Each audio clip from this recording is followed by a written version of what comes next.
all about people, and it's about finding solutions. I will tell you, flat out, I'm the mayor of the largest city of the state of Wisconsin. And I got to tell you, I know this is a Democratic crowd, but I'll tell you what you find out as mayor very quickly. You find out people do not care whether their garbage is picked up by a Democrat or Republican. They just want their garbage picked up. And they don't care whether their snow is plowed by a liberal or a conservative. You just better make sure you get those roads plowed. It's all about getting things done. And right now, what we need in the governor's office of this state is someone who's going to focus from day one on doing everything he can to retain, attract, and create jobs in the state of Wisconsin. And that's exactly what I intend to do. Every ounce of our energy is going to be toward getting this economy moving again, because we need a state where people can have jobs, where they can support their families. And that's why we've been very, very clear in what we're going to do. If you go to my website, you're going to see a 67-page plan.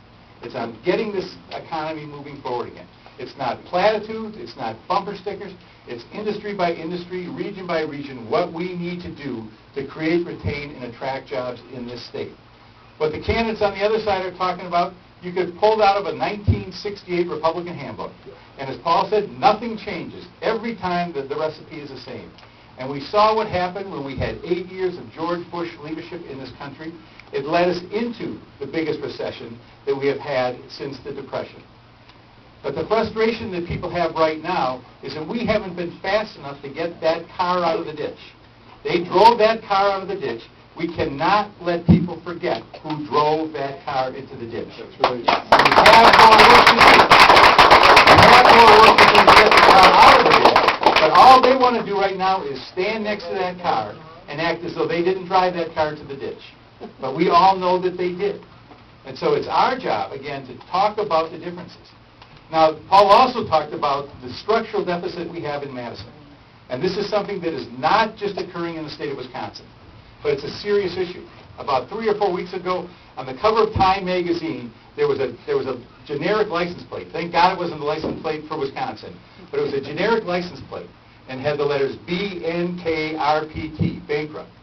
And it was about how every state in this union, other than North Dakota and Montana, are facing deficit issues because of the downturn of the economy. Wisconsin is no exception to that rule. We're facing the same challenges that are being faced around this country.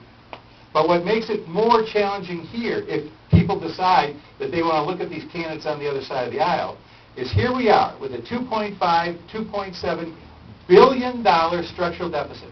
That's what we're going to face. And as I envision this, I win this election, I get to Madison, I am so excited, I go in, I get sworn in, I walk into the governor's office, and there's this nice welcome wagon basket with chocolates and candies and flowers and a little note that says $2.5 billion structural deficit. So I know what I'm walking into. I know exactly what I'm walking into. But this is what they want to do, and this is what we have to have people understand. They want to take this deficit, it's $2.5 billion, and they want to make it nearly $4.5 billion. And I am not kidding, because they are talking about tax cuts.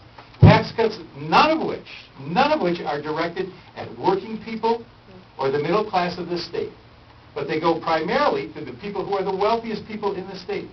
And I have nothing against wealthy people. In fact, I had a friend of mine in Milwaukee who said, please, please, please, don't run a class warfare campaign. And I said, I'm not going to do that. That's not my style. I have nothing against rich people. In fact, I have 4 children. They are 11, 13, 16, and 17. I'm here to announce that if one of them falls in love with one of these rich people's kids and gets married, I'll be the happiest guy in the world. Because then I can live in the manner to which I would like to become accustomed. But this is about public policy. And when you've got a hole that's $2.5 billion deep, you do not make it $4.5 billion deep. And that's what they want to do. So what happens if they're successful? If they get in and they have these tax changes? I'll tell you what's going to happen. If you care about education, if you care about health care, if you care about public safety, if you care about property taxes in this state, the problems and the solutions are going to be immeasurably more difficult because of what they've done.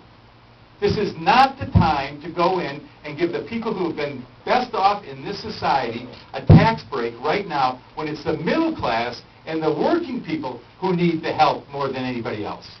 That's what we have to be focusing on. But before we can even do that, we have to get our fiscal house in order.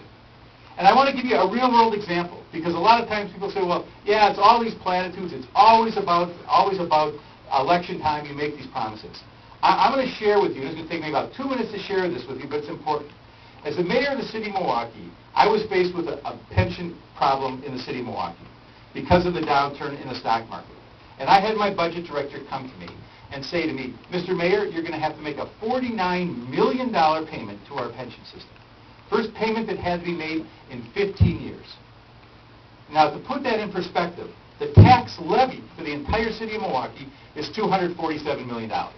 So imagine you've got a new business and you've got a brand new line item of over 20% of your major collectibles. That's what I had to deal with. And I had a lot of people say to me, just go out and borrow the money. Everybody else borrows the money. Explain to them that it's just a dramatic downturn and borrow the money. And I call this my gut check moment. Because there were no reporters there, there were no TV cameras there, and I said, we're not borrowing the money. We're going to solve this problem. So primarily through cuts, and I have to say, cuts to services.